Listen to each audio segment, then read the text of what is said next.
Good evening, everyone, and welcome to the Brian Crombie Radio Hour on Saga 960. I want to introduce you tonight to Rob Huebert, who is a research fellow at the Center for Military and Strategic Studies at the University of Calgary. He's been kind enough to join my show previously, and we've talked about military issues in the Arctic, and we may talk about that again a little bit. But recently, you've commented on military preparedness in Canada, and I presume this was not only in regards to Canada, but in regards to Canada playing a role in what's going on in Ukraine. So, Rob, welcome to the show. How are you? Thank you. Very well. It's always my pleasure to be on your show, Brian. You always want to ask such great questions. Well, it's very kind of you. So, are we prepared? No, we're not. We're not in the slightest. We've seen, this is a slow motion war in terms of letting us know that it was coming. I mean, remember, this is part two of an ongoing war. We pretend that 2014 doesn't represent the same type of naked aggressiveness where Russia moves into the Ukraine. So we've had plenty of time to be able to realize that what we're dealing with. And we've done almost nothing in terms of advancing the very necessary preparedness for our Canadian military. We still do not have a fighter aircraft replacement. We talk the talk about having NORAD modernization, but we've put almost no funds into that. And we are very substantially behind on rebuilding our frigates that are surface combatants.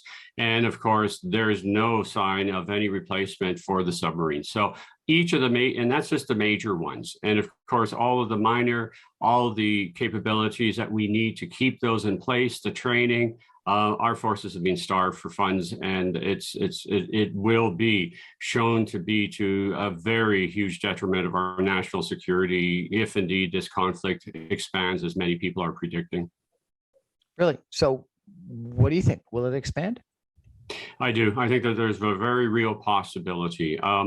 This is the first time that the Russian way of war has actually been so closely watched by the West, and where Western borders of NATO actually rub up against it. I mean, the Russians aren't new to this game. Once Putin comes into power, recognize that he immediately begins a policy of consolidating all of the outlying regions that opposed his particular rule. We see this in Chechnya, we see this in Georgia, and we saw this in Ukraine in 2014. And so it is a very messy, it is a very aggressive way of war, but it is a long-term way of war. And so inevitably, because Ukraine is up against the border with so many of the NATO allies, something that means either a rush to NATO airspace or NATO aircraft straying into Ukrainian space, or something at the borders once the Russians start pushing towards the western border. The potential for unintended interactions is huge. And when that happens, that's where escalation always occurs. And if it should happen, then once again, we've heard from Putin when he said he's willing to use anything at his disposal to respond to the West. And of course, we've understood that threat to include the possibility of the use of tactical nuclear weapons. And so we're in a very dangerous environment right now. So if you use World War II and Hitler as an analogy, this might be Czechoslovakia or Austria, but you don't think it's invading Poland on September 1st, 1939 yet. That would be going into Poland or Latvia or Estonia or Lithuania? He's going to go into Moldavia next, because Moldavia, of course, is not a NATO ally. And so he's going to consolidate all of the outlying region. He's going to be improving his control of Belarus. I mean, Belarus is a nominally independent country, but what will happen is you'll see just a complete integration of the military capabilities. He'll wait, and he will launch his campaign of cyber warfare. There will be the continued attacks that Britain and the United States have already seen and Spain have seen in terms of attacks through social media.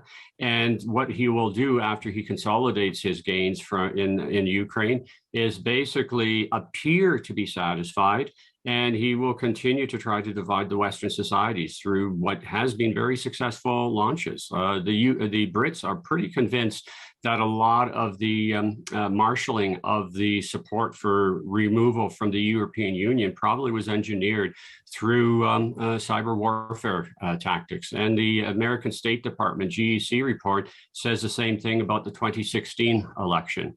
And so he'll, once again, if he can get away without escalation, if he can complete the conquest of Ukraine over time, and it will be over time, unfortunately, and if we do not provide the munitions necessary for the Ukrainians to be able to respond, he will eventually achieve the type of victory that he achieved in Chechnya and Georgia.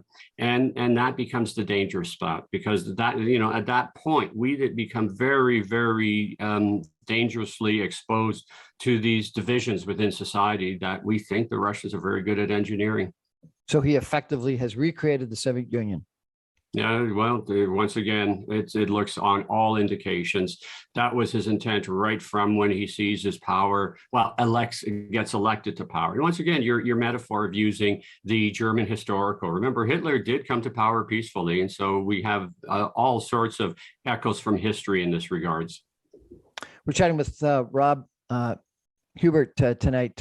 He's an expert on military preparedness. We're going to take a break for some messages and come back more with him in just a minute. Stay with us, everybody.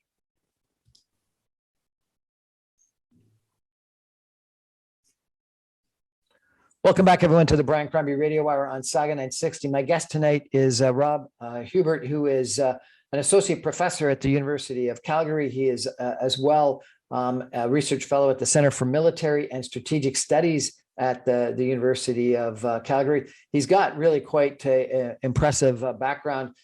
He has a BA honors from the University of Manitoba. He's got a Master's of Arts in International Relations from Carleton University. He was the associate director of the Center for Military and Strategic Studies at the University of Calgary for 14 years. And as I mentioned, right now, he's an associate professor at the University of Calgary. What do you profess in?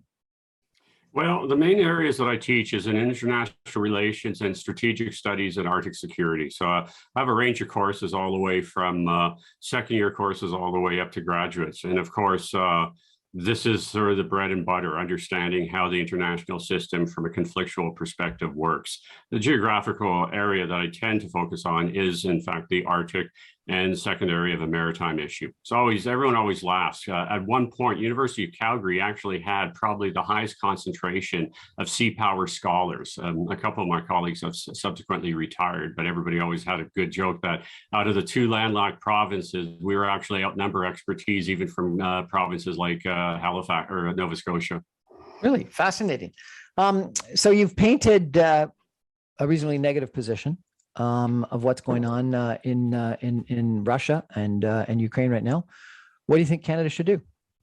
Well, first and foremost, Canada has to be standing strong with its allies.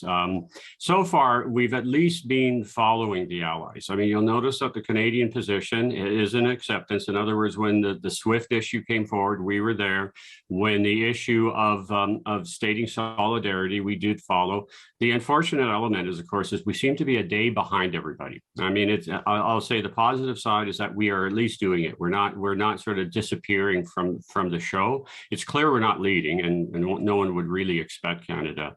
The problem really troubles me, though, with the Canadian response are the days leading up to the conflict when we knew it was coming, and we signaled to Russia in very inappropriate ways. The two major examples is that we made a statement where we said we weren't going to send lethal aid to Ukraine, and I mean, talk about the wrong signaling to Russia at that point in time. And it seems bizarre that we would actually, even make that point. We send a whole lot of lethal aid to Saudi Arabia, who's in the middle of a very nasty war in Yemen, and we don't seem to have a problem with that. So we don't have a policy about exporting lethal aid. But you remember that Prime Minister Trudeau very publicly said no lethal aid. That was a wrong signal in my view. The second thing we did wrong was, of course, we had trainers in the Ukraine after the 2004 war began, and we immediately made the very public announcement of pulling them out. So another way of just saying to Putin, we want to get out of your way if you're going to do anything. So I think those two were mistakes in signaling. I don't think that we're the major dependent variable that the Russians watched, but once again, it's wrong. Now we seem to be in line. We're saying the right things. We seemingly are doing the correct things, but even as soon as NATO says anything in terms of trying to be non-confrontational with Russia, we're always almost the first ones to say, yeah, no fly zone. So once again, we're there, we're following, we're at the back, we're saying the right things. And we are sending another, I believe, 400 troops to Latvia, which is another important positive signal to say to Putin that we're at least serious about defending NATO. But when there's 200,000 Russian troops, is 400 troops mean anything? Well, it goes back to the old thinking during the Cold War. I mean, a lot of the troop deployments that we had were relatively small. I mean, they were significantly larger than what we're talking about now. But it's a signal that if, in fact, you attack, you're going to inevitably be killing Canadian troops. And the moment that you kill someone's troops, inevitably Canada has stayed in the fight. So it's once again, the joke was that the troops during the Cold War referred to themselves as speed bumps because they knew that they really probably were not going to be the troops that stopped the initial invasion of the Soviet Union. And so to a very large degree, now it's referred to as tripwire, or there's all sorts of different terminology, but it's to let the Russians know you attack. And first of all, we're going to be serious about mounting an attack against you. And we see how successful the Ukrainians have been in blunting a lot of the Russian attacks. And it's to say that we are there all together. So the Hungarians, the Poles, everybody who has troops that will die with the first attack, that is always the way in which countries have inevitably said, okay, we've paid that first price in blood. We are here to be committed. It doesn't necessarily guarantee that you're going to stay in, but it does at least say we're serious enough. You do that, that's a tripwire, and then we're fighting. And so that's a signal to Putin that if there are just as he's saying there's consequences, if we start becoming involved, this is our way of saying to him, there are very dire consequences if in fact you extend the battle. There are numerous Russian-speaking minorities in Latvia, Estonia, Lithuania, Belarus. We've already talked about Moldova. Isn't it like a foregone conclusion that Putin's probably going to move into some of those Baltic states?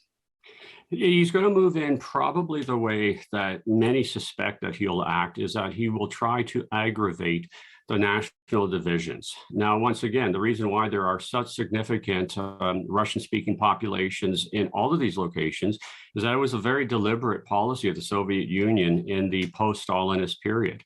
We go right through and we see the efforts, of course, to move a lot of Russian-speaking Ukrainians into Crimea, into the eastern sector. That, of course, was seized in 2014. And so what we can expect to see once the Ukrainian crisis is resolved, and particularly if it's resolved in favor of Russia, then we will see all sorts of social media attacks about the manner in which the Russian-speaking populations in the Baltic countries are being attacked.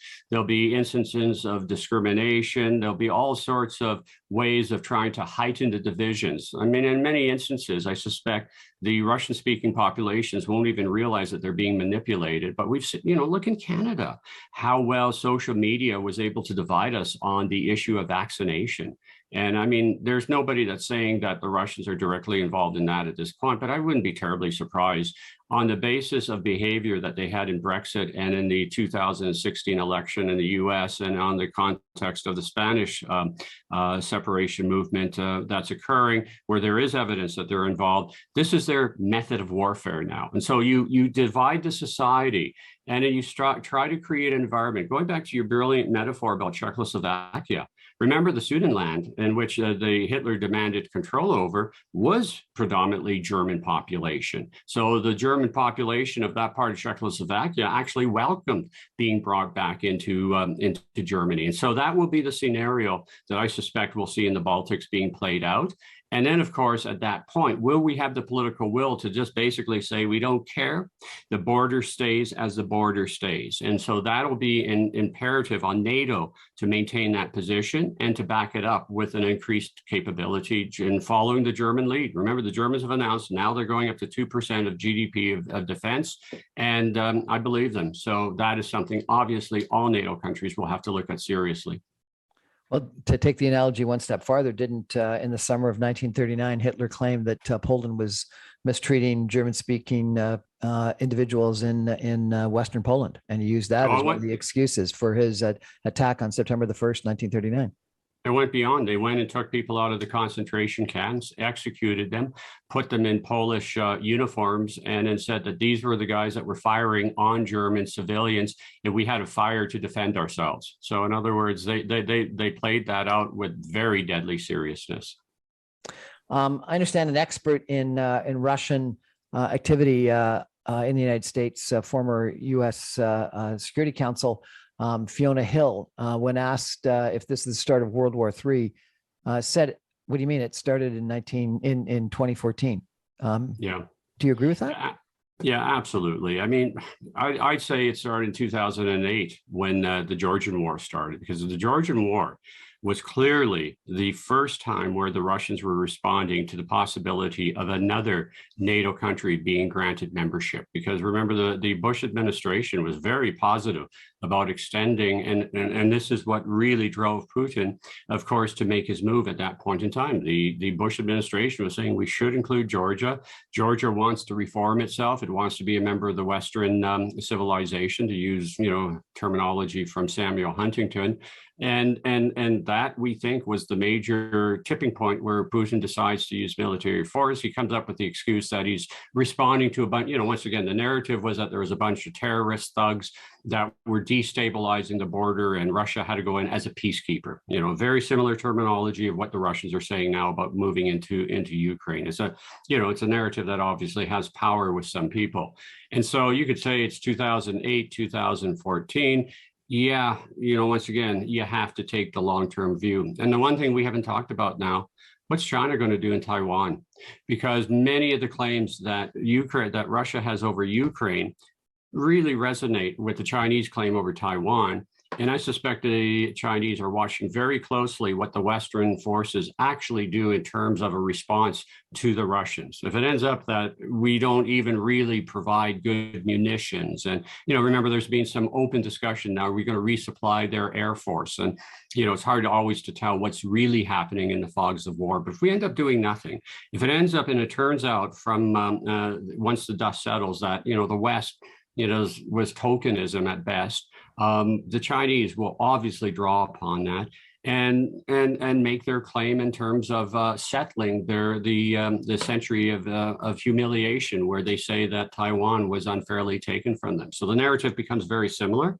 And then you extend your metaphor of 1938, 39, and you see China moving in at a time when the West is divided and inability, if we don't respond properly with NATO or with the Ukraine, and even if we do, and we weaken ourselves with a war with Russia, and even if we persevere with that, you see the advantage, the very strong position that leaves China. And so once again, to say that the war had started, to take Hill's word, absolutely.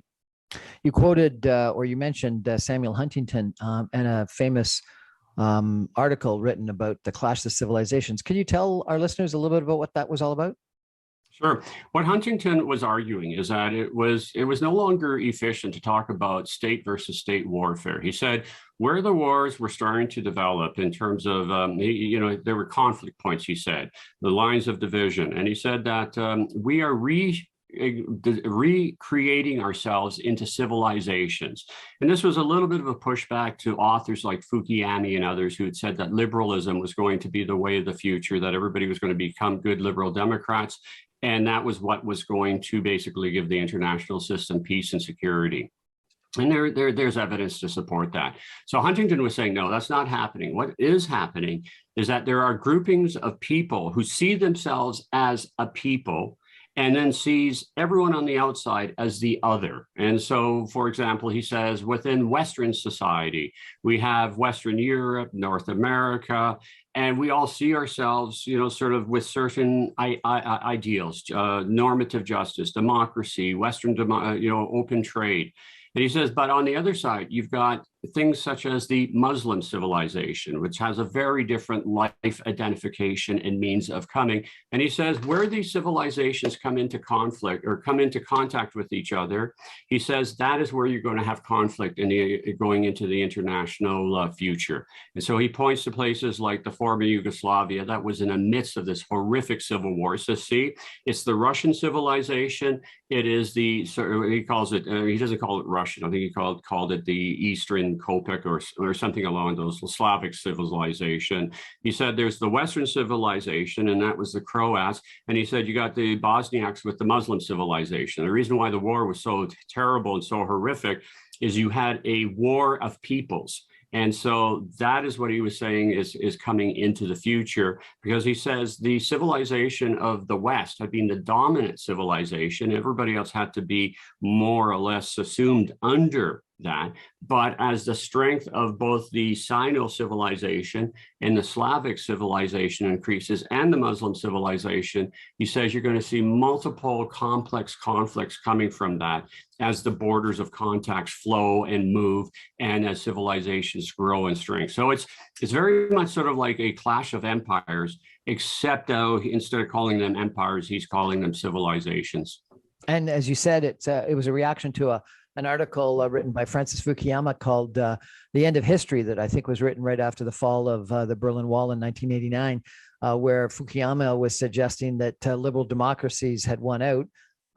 Given what's happened with the rise of China and you're concerned that China is going to take over Taiwan and their belts and roads efforts and their expansion and their economic growth, and what's happening right now with Russia into Georgia, Belarus, Ukraine, etc. Was Fukuyama completely out of it? No, the paradox is that both of them could be right.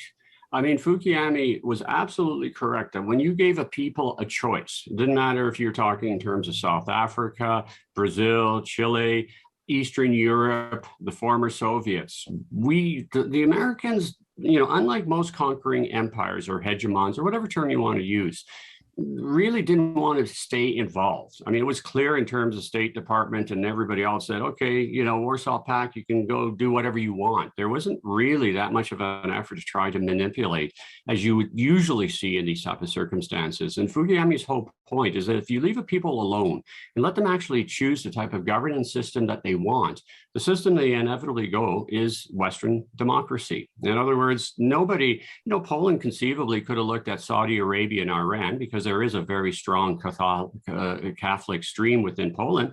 And it had an authoritative government. The government had not changed yet. Could have turned around and said, hey, we're going to model ourselves on the Saudis or the Iranians and have a theocracy.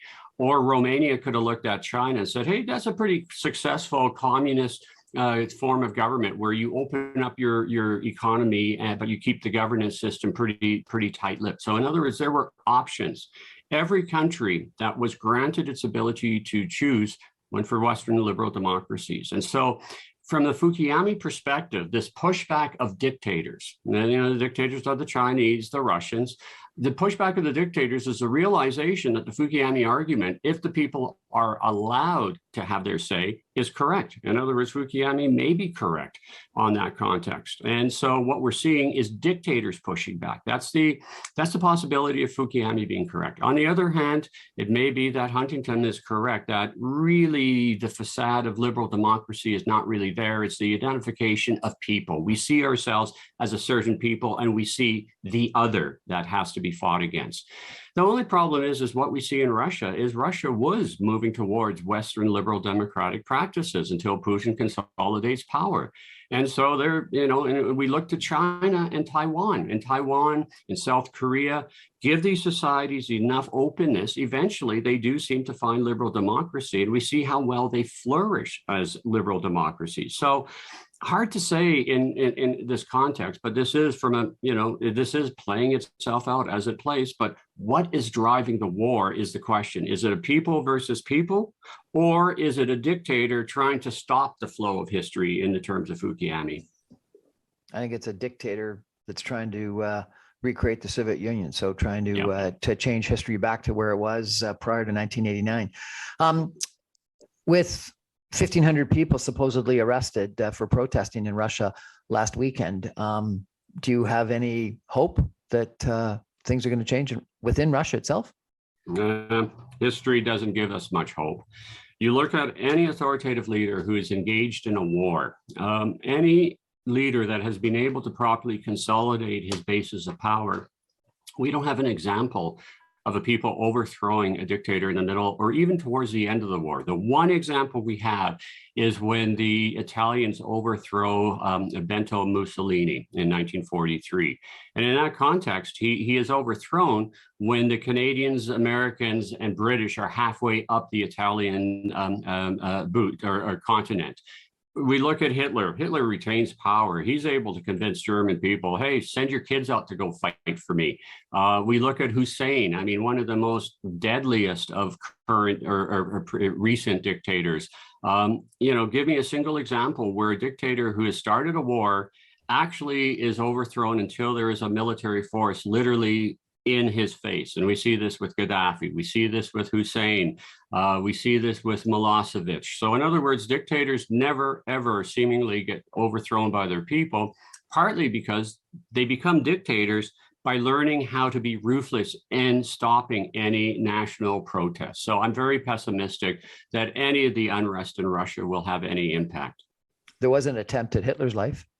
Oh, there were several attempts. There was the Operation Valkyries. That's the best known, the bombing in 1944. But I mean, there was a whole series. I mean, don't get me wrong. There was attempts on Stalin's life. There were numerous attempts on Hussein's life and Gaddafi's life. But once again, these individuals are ruthless. That's how they become who they are, and it's much harder to take them out. Because you never know who's going to inform on you. You never know who you can trust, and they hold all the cards. And so that's why history tells us dictators tend to last until they are replaced by an invading force. We're chatting tonight with military expert in Canada, Rob Huebert. Huebert, we're going to take a break for some messages and come back more with Professor Huebert in just a minute. Stay with us, everybody.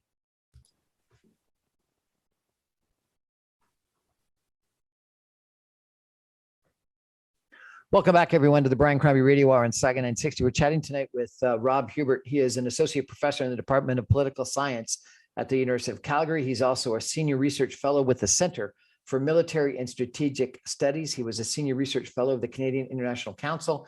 In November 2010, he was appointed as a director to the Canadian Polar Commission. He's taught at Memorial University, Dalhousie University, University of Manitoba, and his areas of research interest include international relations, strategic studies, the law of the sea, maritime affairs, Canadian foreign and defense policy, and circumpolar relations. He publishes in the issue of Canadian Arctic Security, Maritime Security, and Canadian Defense. I've had the pleasure of having him on my show previously, talking about the Canadian Arctic and some issues in regards to potential Chinese involvement in the Canadian Arctic. And today we're talking primarily about Canadian military preparedness for, I guess I won't say war, but for helping out Ukraine in war in their country against Russia. Let's go through some of the issues that we talked about on the top. Airplanes, submarines, what was else? Well, it was surface combatants or frigates. I mean, we always come up with these, interesting names, shall we say. There's the surveillance systems that we have in the north. We didn't talk about space capabilities that we will obviously have to be looking at too, and the overall expansion of personnel. That's another thing, of course, that often gets swept under the rug that we don't talk about, but we don't have enough people to do what we're going to need to be doing going into the future. Okay, so let's take them one by one if we could. We've been arguing about jets, fighter jets, for what, 20, 30 years? Yeah, we haven't been arguing. We politicized it. There's no argument. I mean, we look in terms of every single one of our allies have, gone through the process. They've done the calculations. Doesn't matter if you're talking the Finns, if you're talking the Danes, of the Norwegians, the Dutch, the Brits.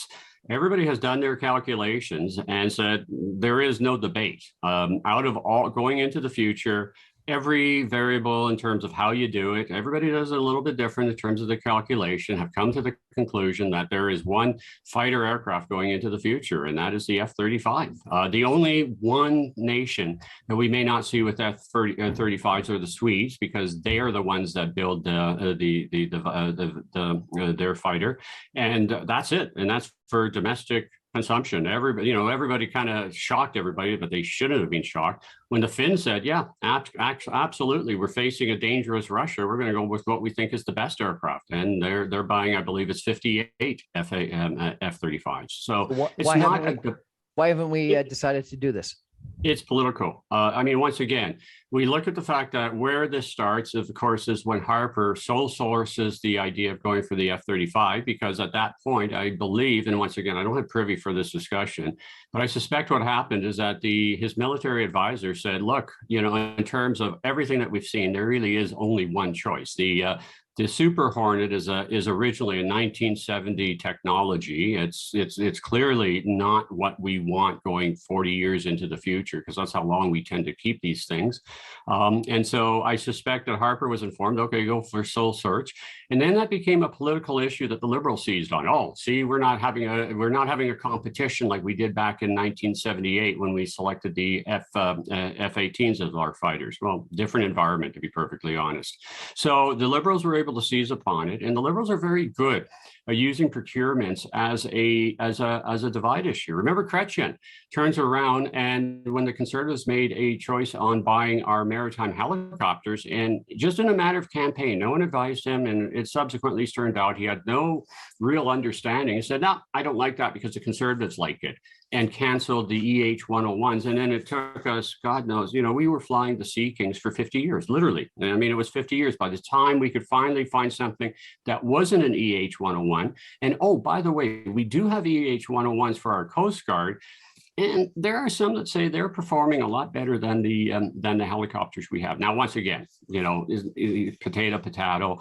But the issue is that we turn around and we politicize these. And so they become political issues with political leaders, I dare say, don't understand them. It's convenient for them. It helps them get elected. Trudeau and Chrétien can get up and say, see, I stand up for Canada. I'm not going to let the Conservatives just simply have their way.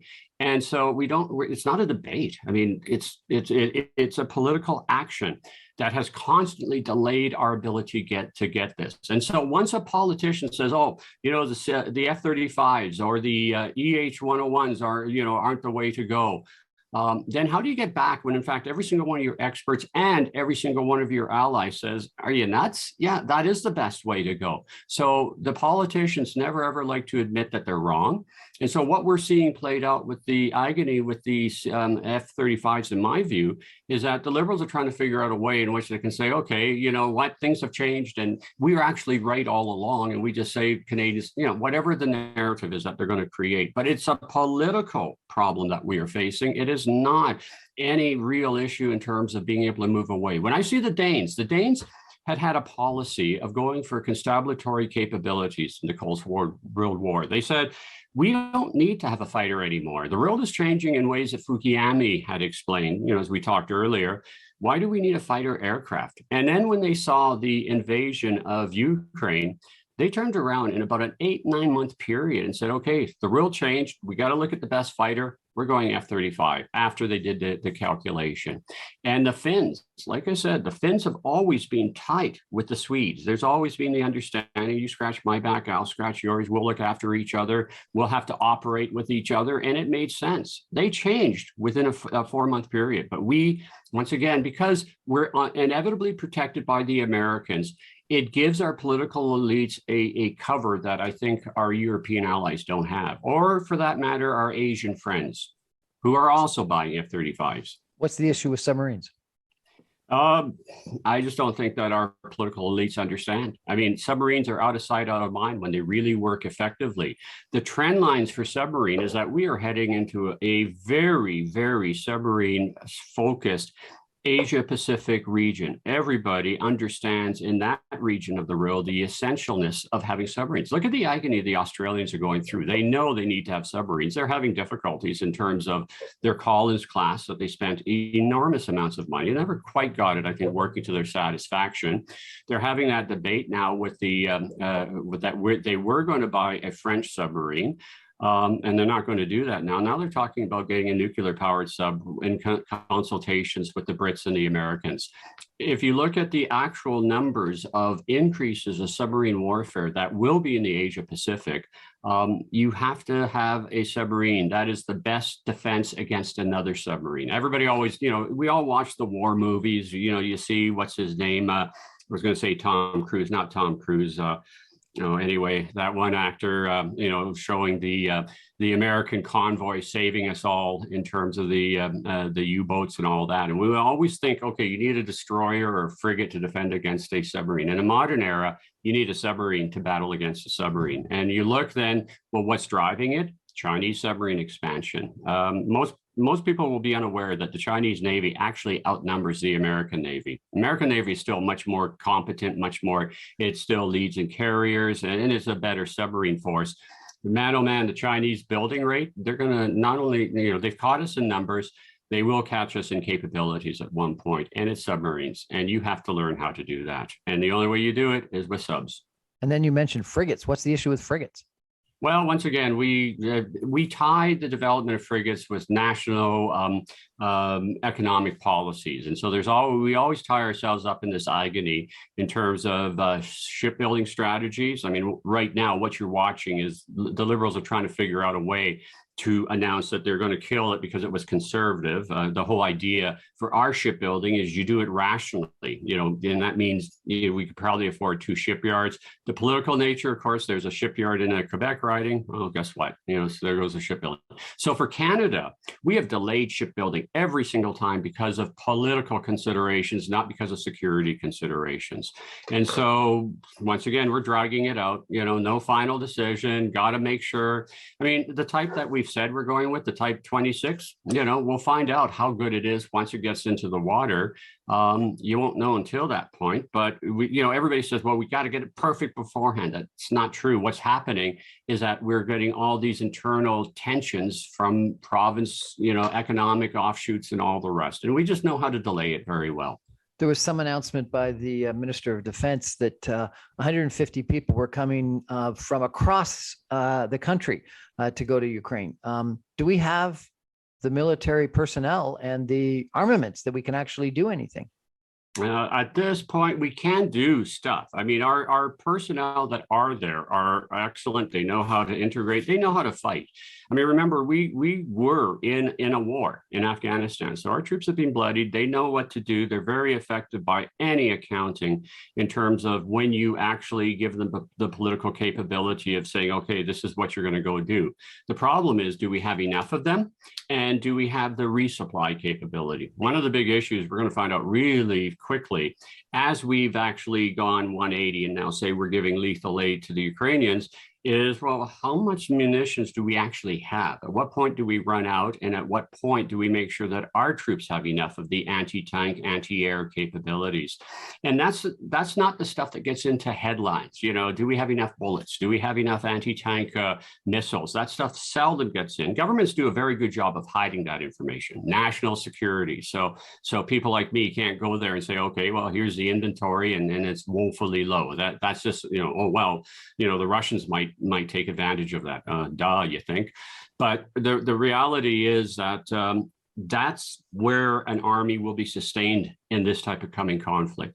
We've had no true accounting in terms of how difficult it was for us in Afghanistan. Once again, show me a single study that's turned around and said, let's have an honest after action report on the strengths and weaknesses of what has happened. So it's hard to know for certain, but my suspicion is that the cupboard's going to be pretty bare because, I mean, if you look at the way that, for example, just to go off on the health security issue, we knew what to expect with the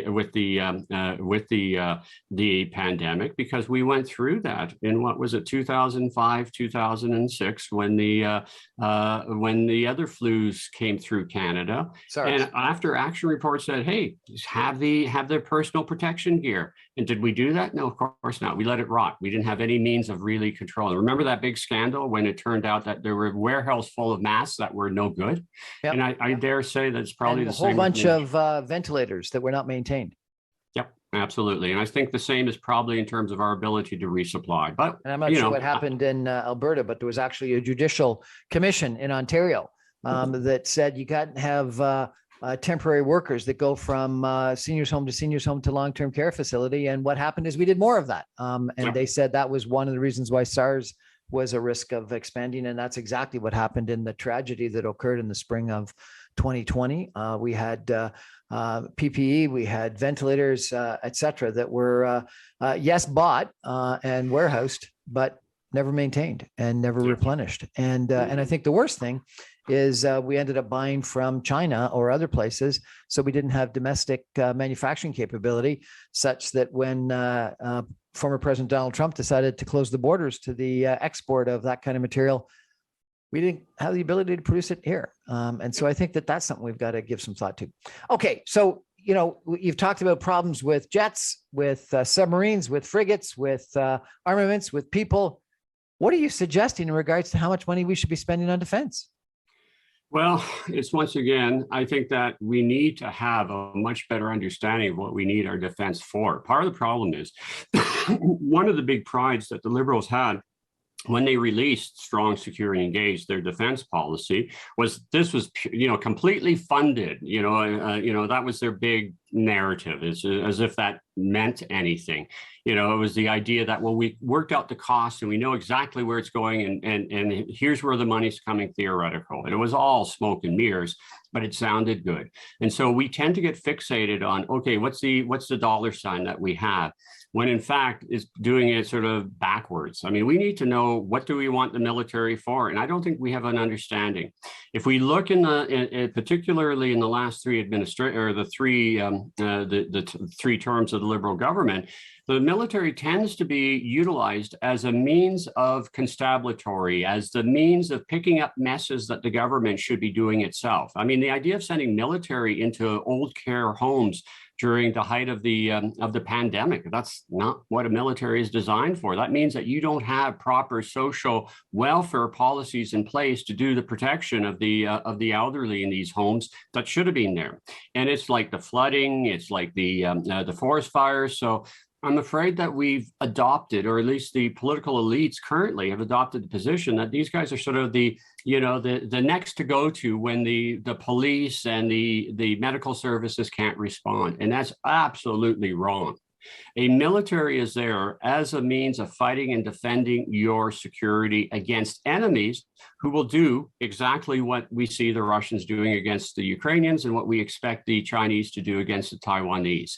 And so we need to, first of all, say, okay, what do we truly need to defend Canada? And of course, the response is immediately, well, we could never defend ourselves by ourselves. Fine. What do we then do with our American and European allies and our Asian friends? What will we need to have a meaningful contribution so that when, in fact, the conflict, if it escalates in Europe and when it comes in Asia, that we are able to do more than just simply, have photo ops. The prime minister going over and getting his picture taken with all the other NATO leaders. So in other words, how do we actually fight going into the future? And that requires an ongoing thought process. The military does it well when they're allowed to do so, but you need your political elites to realize that the armed forces are not there to pick up your messes when you can't come up with the proper policies that really have nothing to do with military.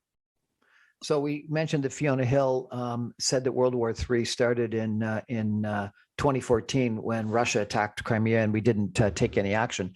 If you knew that this was just the next step in what you believe is this sort of Putin long march to recreate the Soviet Union, and the next step was going to be an attack in the Baltics, would you, as Minister of Defense in Canada or Prime Minister of Canada, do something very different right now than we currently are doing? If you knew that they were going to be attacking the Baltics or Poland in the next couple of years, what would you do differently? well, the Liberals don't even have to do anything different. I mean, their fully funded defense policy has good intentions. The saying, good intentions are paved on the road to hell, but you have to fulfill them. You have to actually act upon them. And so I think if I was the Minister of Defense, the first thing I'd be doing is saying, okay, we said this as part of the government, that this is what we're going to do. This becomes a priority. We actually turn around and fund the modernization of NORAD. We actually pick a fighter. We actually reform the culture within the military to deal with some of the toxicity that has occurred in some issues. We also return the military to the thinking that they are a fighting force. They are not a reserve constabulary force. And so there's a whole lot of stuff, just simply, it's easy. Just do what we say we're going to do. And that'll be an important step. Once you do that, then you talk the next stage, which is, okay, now we have to talk expansion. So we filled all the holes that we've created for ourselves. Now, on that basis, now we have to start talking about getting numbers up to the ability where, in fact, we're not just sending our troops to, you love history. It's a repeat of Hong Kong, where for political purposes, we sent a bunch of ill-prepared troops from Winnipeg and other sections to Hong Kong without a full understanding that we were sending them to immediate defeat and in many instances to their death without being properly prepared. And so we make sure that we don't do that. And that means expanding and having a very lethal capability, which we're fully capable of doing, but you have to spend the money and you have to have the people. We're chatting tonight with Rob Huebert, who is a military expert. He's an assistant professor at the University of Calgary, about Canadians' lack of preparedness for any kind of military action and some of the things that we need to do to get us more prepared. One of the other issues that Professor Huebert talked about was social media influences from Russia. Let's take a break for some messages, and maybe I'll come back and ask him a little bit more about that in our concluding segment. Stay with us, everybody.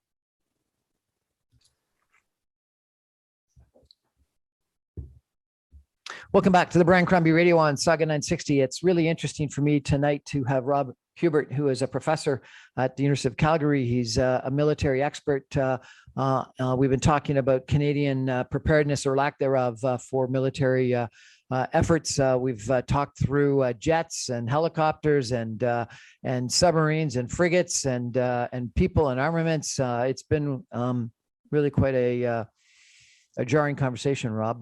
Professor Huebert, I appreciate your frankness. One of the other issues, though, that you talked about is that you said that you thought that sort of Russian cyber attacks and social media influence, and I guess influence on elections, really did have, you think, a significant impact on the Brexit vote in the UK, on the 2016 election of Donald Trump, and you actually, I think, almost wondered whether it had some impact on polarization during the pandemic and people's attitudes, and maybe even this trucker convoy. Tell me, what's your backing for that, and what do you think's happening? Yeah, well, the backing is what the security services of our allies are coming to in terms of their conclusions. So once again, I would draw your listeners' attention to the State Department's GEC reports that are, in fact, giving fairly significant evidence that a lot of the social media is being shaped by operatives from China and from Russia. And so it's not a question that they create the narrative, but they amplify the narrative. And what seems to have happened in the case of the election, in the case of Brexit, is that you pick these divide issues. It doesn't matter if it's race, it's about staying in the EU, it's about hitting something that people feel strongly about and then amplifying it to the degree that rationality and paying attention to other sources doesn't seem to influence the people. And so we can understand the process here in Canada. We see the rise of those people that came to associate attacks on their freedom with having to take steps of health security. And once again, if you think back when the pandemic hit, I don't think anyone was expecting that. I don't think anybody was seeing it. And it also on Brexit, nobody really thought at that point that the real vote was going to be about whether or not you're going to stop the Muslim hordes. And that's where that narrative came. Or the U.S. election, that it was going to be, the corrupt, old, established way being swept away by the new guy. that was going to drain the swamp and all the other narratives that can't come forward.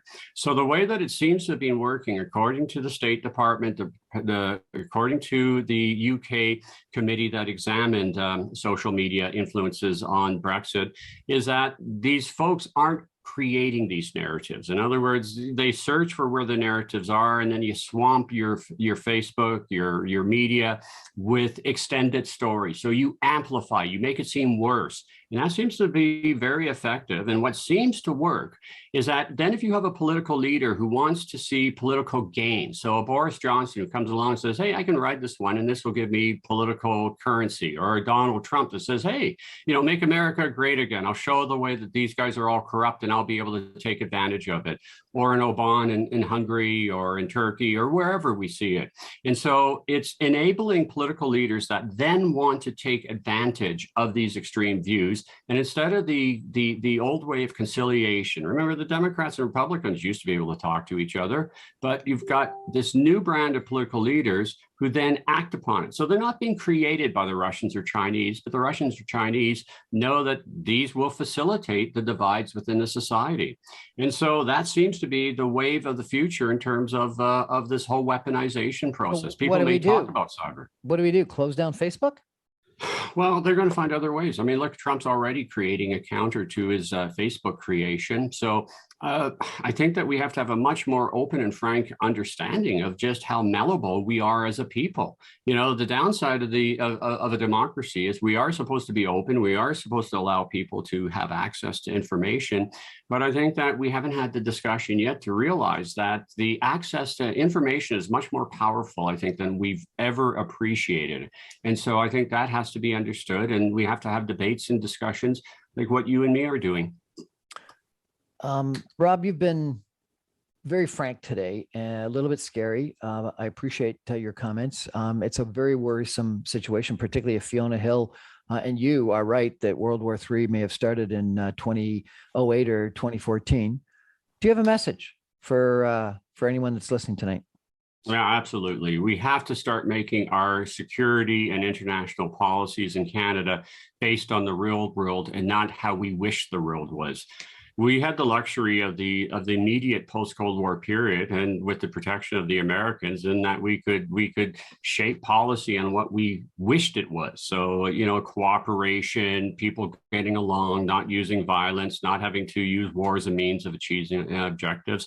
And that's fine, but once again, that's not the real world, as the Russians have made very clear. And so we have to take a much more realistic understanding. We have to appreciate that the world is nasty. And if we want to protect Canadians, we got to start being prepared for that.